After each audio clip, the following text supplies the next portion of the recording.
I, 29F, find myself in a complicated and difficult situation that has strained my relationship with my sister, 31F. I recently slept with her husband, and now she refuses to speak to me. However, I genuinely believe that I am not solely to blame for the fallout, and I need an impartial judgment on whether I am the asshole in this scenario. Prior to the incident, I noticed some questionable behavior from my brother-in-law, 33M, towards me. Feeling concerned about my sister's well-being, I decided to address the issue with her. However, she dismissed my concerns, leaving me unsure of how to proceed. My sister works as a flight attendant and is gone more than she is at home. My Bill recently lost his job and was feeling depressed. During one of her frequent absences from home, she asked me to keep her husband company. She trusted me and didn't believe the warnings that I gave her before about his behavior towards me, but I saw this as an opportunity to support their marriage and help them rebuild their connection. Unfortunately, as we spent more time together, our bond deepened, and we eventually crossed a line that should never have been crossed. We had both been drinking and he was complaining to me about the troubles in their marriage and how he hasn't been for a while. He was crying and I decided to comfort him. One thing led to another and we did the unthinkable. I woke up realizing the nature of what I did and immediately realized the nature of what had happened. We both were so intoxicated that we stupidly ended up falling all asleep. I awoke to my sister screaming and hitting the both of us screaming, "How could you do this to me? We're sisters, I trusted you?" She wouldn't even give me a chance to explain and kicked me out of the house. Now, my sister refuses to speak to me. She has filed for divorce. Our parents are siding with her, saying that I violated every family moral. However, I believe that there are multiple factors at play here, and I am not the only one responsible for the breakdown of their marriage. While I acknowledge my mistake, I also question why my sister failed to address the issues in her relationship and why she left her husband in my care without setting clear boundaries. I do feel a sense of guilt and remorse for my actions, but I also recognize that my sister and her husband had their fair share of problems. It's unfair to place all the blame on me when there were underlying issues that existed long before our involvement. That being said, I understand my sister's anger and hurt. I am willing to accept responsibility for my actions and make amends, but I also believe that it is crucial for her to acknowledge her role in this situation.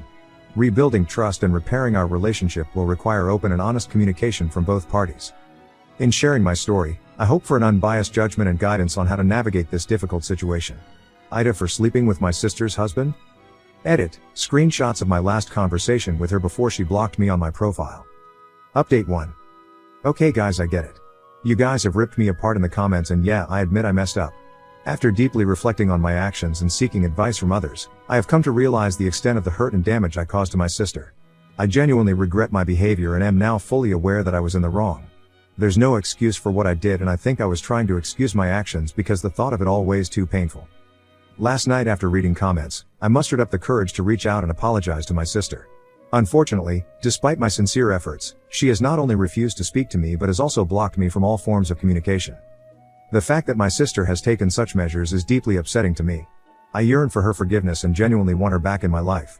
However, I understand that I cannot force her to reconcile or forgive me on my terms.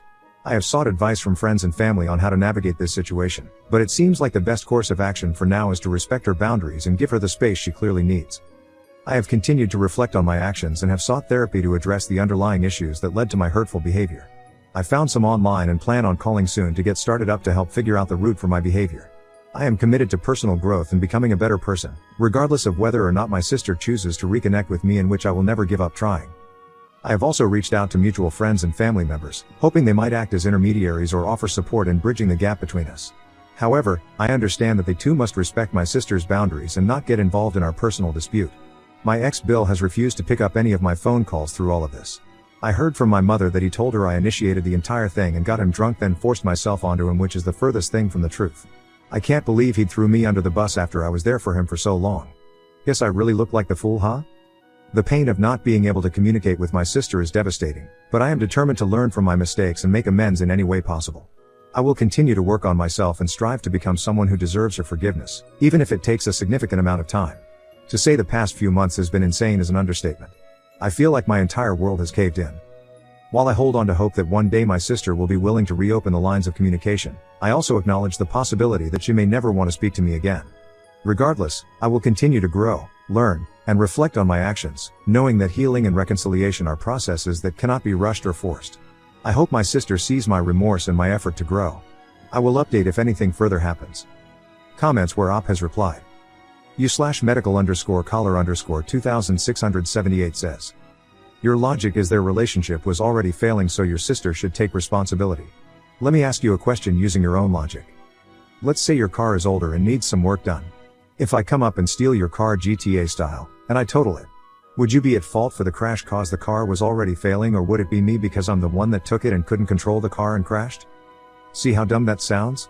If it was failing, then your job was to help your sister get through this and guide her towards counseling or a divorce. Instead you guided your way into his pants. I think it's more to the story, and the more to the story is you had feelings for the bill for a while, and this drunk behavior made you act on it. You give off golden child energy in which you've rarely been held accountable. Oh, and if my comment wasn't clear enough, Uda. Oop, I understand what you're saying. It makes sense. com_froyo_475. This has to be a troll post rage bait. Oop, how am I baiting? Do you need to see screenshots between my sister and I? I feel bad, yes.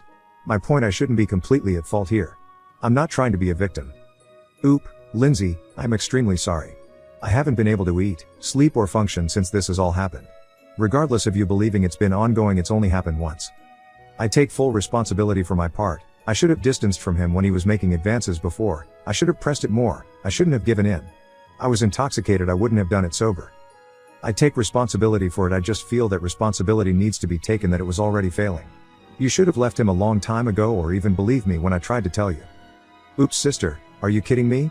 You're always the victim, Kelly, always. You can never take responsibility for your actions. I swear you could hit someone with a car walking on a dumb sidewalk and you'd still argue it was their fault too for not moving. You betrayed me. You're right, I stupidly didn't believe you because I was in denial about my marriage. But I never thought that you would do this to me ever. I helped raise you. I was there for you whenever you needed me. I forgave you for the upbringing we had, with you always being the favorite. You cannot handle the fact that mom and dad are siding with me for once. I never want to see you again. You are no longer my sister. OP, I am sorry. I never meant to hurt you. I am not trying to play the victim at all, I take responsibility. But why am I getting the most heat here? He's just as at fault. All I am saying is that you should have left him or been actively trying to fix the relationship, or it wouldn't have gotten this far. But that still does not excuse my behavior. I am the worst. I just don't understand why I get the most heat. Oops sister, because you are my sister. Men come and go. I am not going back and forth. Have a good life being that you are. Final update. Wow, you guys are ruthless. I fully see that I was in the wrong and my behavior is inexcusable. I do not deserve to have her as a sister, and I am literally a piece of crap. There's not a single insult you guys can give me that I haven't given myself. Surprisingly, my sister unblocked me, expressing her desire for closure and personal healing. It seems that she has reached a point where she needs to address the past in order to move forward, but she has made it clear that she doesn't wish to continue our relationship. We had an open and honest discussion about the pain and hurt that had accumulated over time. It was an emotional and challenging conversation, but one that allowed us to express our feelings and seek some form of closure. During our conversation, my sister made it clear that she has made the difficult decision to no longer have a relationship with me. She explained that she needs to focus on her own healing and well-being, and believes that maintaining a relationship with me would hinder that process. It was a heartbreaking realization for me to accept, but I understand and respect her choice. In our conversation, I took the opportunity to sincerely apologize for any pain I have caused her. I acknowledged my past mistakes and expressed deep regret for my actions. While I had hoped for a different outcome, I understand that my sister's healing journey is her own to navigate, and it may not involve me. Moving forward, I will continue to reflect on the lessons learned from this experience. I have come to understand the impact of my actions and the importance of personal growth and self-reflection. It is crucial for me to learn from this and strive to become a better person, even if it means accepting that my sister wants no further relationship with me.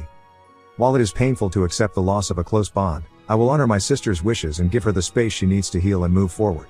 I will continue to work on myself, seeking personal growth and understanding, and ensuring that I do not repeat the mistakes of the past. This experience has taught me the importance of empathy, forgiveness, and respecting the boundaries of others. I am grateful for the opportunity to have had this conversation with my sister, as it has allowed me to gain a deeper understanding of the consequences of my actions and the importance of growth and healing in relationships. This will likely be my last update, as there's nothing more to say. I lost my sister and the respect of the people closest to me. But through all of that, she is the victim, not me. I deserve this. Now on to the next story. Story 2. Discovered that my fiancé of 8 years cheated on me with escorts. I, 30F, and my fiancé, 30M. I can't believe I even had to write that sentence out. We have been together 8 years, engaged for 6 months. We have had problems connecting lately due to a host of underlying issues, his drug and alcohol problems, and I dealt with seasonal affective disorder over the winter. A week ago we went on a trip to get away and rekindle our love, blah blah blah, and I thought we were getting on the right track. However, since we got back, both nights he stayed out past 3 a.m. on a work night, and I've had my suspicions that he started doing coke again, which he promised me he wouldn't. So I snooped, I know, his computer iMessages because they sync up with his phone messages. And yes, he was texting with his dealer and sending pics of him doing coke to his friend Greg. But then I noticed the texts to Greg were weird, like heart emojis and I miss you, so I kept scrolling and there were all these explicit texts and him telling this girl he loves her. Obviously Greg was a fake name, and how much he despises me. And honestly, all this shocking stuff, I still believe I'm in some kind of nightmare. He's been sending her thousands of dollars, and based off their conversations, she's not the only escort he's been sleeping with and he hasn't been using protection. The kicker is I've been helping him pay rent, and sending him money here and there because of cash flow issues with his business. And he has cash flow issues because of the prostitutes. I don't know why I'm posting this here, maybe because I'm too embarrassed to confide in anyone I know. Maybe hoping to hear how other people have gotten through similar situations. He's going out of town next week for work, aka to meet up with this escort, and I'm planning on just moving out without saying anything. I also plan on telling his dad what's going on since it's his father's business and he's taking company money to pay for sex. I also think I should tell his dad about the drug abuse because he's going to kill himself with the path he's on. Coke, Adderall, Xanax, booze, any other substances in the vicinity. I actually hate him to my core right now but don't actually want him dead. Sorry for the stream of thought wall of text, it's just 3 a.m. and I can't sleep and I feel so blindsided and hoping if I ever fall asleep I'll wake up and this never happened. Comments where Op has replied. Big, Greg 7288, damn, that's pretty low down. You obviously know what needs to be done. Take a STD test to make sure you're clean and get rid of this guy. 8 years and he's sleeping with prostitutes and doing coke? He clearly doesn't care about his life, don't let him ruin yours as well. Oop, yep, getting tested is number 1 on my list to do. And thank you, I can't believe I wasted 8 years for this to be the end. I can't have him ruin my life any longer. Big Greg 7288, I hear you on the time wasting. Look at it as a lesson on what not to tolerate from now on. Oop, true, definitely changing my ways moving forward, and at least we never went through with a wedding, thank you COVID. Update 1, February 11th 2024. This is an update to a post I made almost 3 years ago. Oh wow, I had completely forgotten about this throwaway account I made and just stumbled back on it. As someone who hates when people don't provide updates, cause I'm nosy, sorry I never provided one. Also, rereading my prior post, it sounds so fake. I'm starting to realize half the crazy posts I think on Reddit are fake actually are probably real, lol.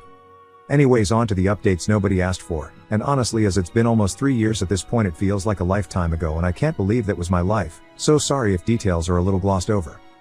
For starters, in hindsight, finding out about the cheating was the best thing that ever happened to me. I have weird anxious thoughts about the alternative timeline me who never discovered any of this and stayed in that relationship. After I found out, the next day I went and got STD testing, all clear, and the nurse was actually the first person I told about what happened. I immediately started the process of moving out, emailed landlord separately to let them know we would not be renewing. Luckily we only had like 2 months left. Since he was leaving in a couple days to go out of town for work, I decided to just suck it up, and play it cool till he left. Once he left I packed up all my stuff, hired a moving company to keep my things in storage until I figured out where I wanted to live, and booked a flight out to California to stay at a hotel on a beach with my dog, and I have family out there. I'm actually pretty close with my family but I did this all on my own because I just wanted to process things on my own, and wanted to ugly cry in peace. The day my ex was supposed to return to our apartment, I did end up contacting his parents to let them know what was up so they could meet him there, mainly cause I was afraid he would do something drastic once he saw I was gone. I ended up staying in California for a couple of months with my sister, until I decided to move back to my city midsummer. I didn't love living out of a suitcase and wanted to make a new place for myself. After initially staying no contact, me and my ex did start texting again, was not healthy, and probably due to some level of codependency. He got into therapy and went sober, although he refused to go to AA or anything. The whole time he thought we would eventually get back together but I was adamant that we would never, although thought we could be friends, lol. Eventually we had to stop talking because he got pissed that everything he was doing wasn't making me want to get back together with him, and occasionally he would blame me for why he cheating in the first place, classic. Oh, and he started drinking again. TW for the next paragraph. The last straw was that fall, when he texted me he had drank a bottle of vodka, plus a full bottle of Xanax, and he'd see me in the next life. He ended up getting to the hospital on time, and after having his stomach pumped was fine, but this was a very traumatic event for me. After everything was handled I blocked his number, probably should have happened from the start, but I'd codependency shit. That saga more or less ended back in November 2021, so flash forward over 2 years later and some present day updates. I'm a completely different person, to where my family is shocked. I hadn't realized how much that relationship was affecting me negatively. I used to truly be a glass half empty person to the core, and now I'm so easygoing, happy, Glass half full type of gal. And I lost like 40 pounds, not that losing weight is always a good thing, but in my case it was. I'm 33 now, and to all the ladies out there afraid of starting over in their 30s, don't despair. I have been dating my amazing boyfriend for 2 years now, who is actually perfect for me. My ex and I were opposites. He was a chaotic wild card, grumpy, and really not a kind or considerate person. Really embarrassed why I was dating a person like this. My current boyfriend is so chill, has such a calming presence, and is the kindest and most thoughtful person I've met.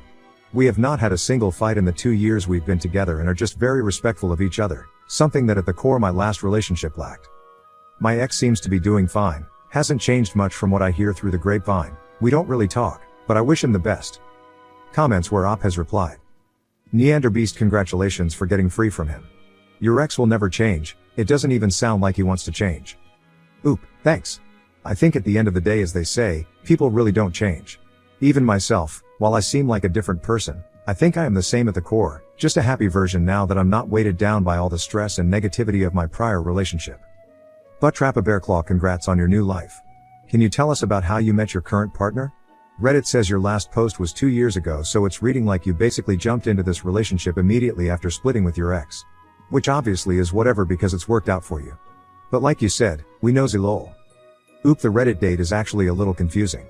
My last post was actually March 17, 2021, worst St. Patrick's Day ever lol, so it should probably say 3 years once we get to that date.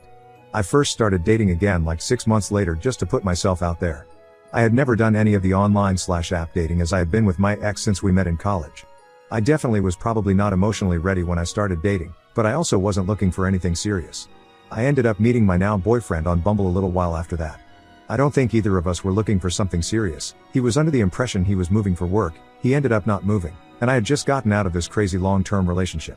Because of that, we took things semi-slowly at first, and then ended up becoming exclusive/official February 2022.